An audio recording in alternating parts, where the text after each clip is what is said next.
On va rebaptiser cette maison. Ça va plus s'appeler le théâtre de la Croix-Rousse, centre de création, mais ça va s'appeler le théâtre de la Croix-Rousse, une maison du peuple.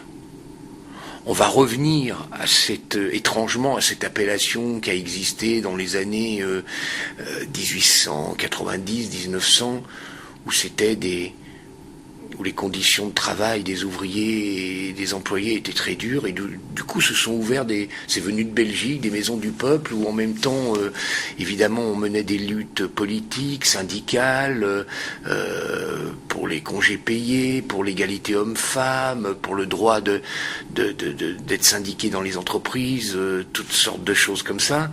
Et puis aussi, c'était des maisons qui proposaient des épiceries, c'est-à-dire c'était les restos du cœur avant l'heure, où on pouvait venir, pour les familles qui étaient très en difficulté, pour des sommes ridicules, se nourrir du pain, des confitures, etc.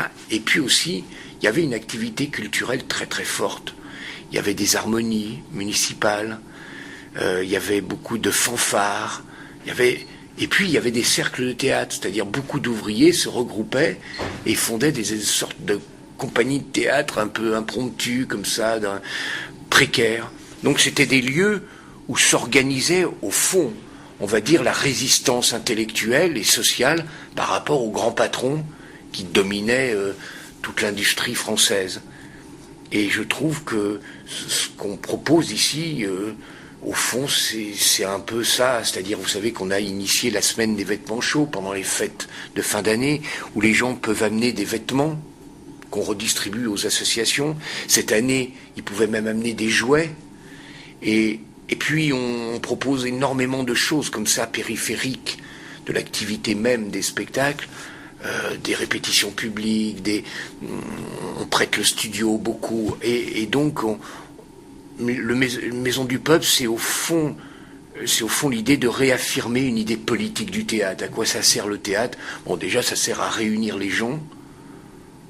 Alors, pour revenir à ce que vous me disiez, c'est-à-dire à revenir des gens et à faire entendre la parole des poètes, mais aussi à tenir compte d'une situation de plus en plus difficile pour tout le monde, et de ne pas donner le sentiment que le théâtre serait coupé de la réalité. Le théâtre, il est à fond dans la réalité sociale.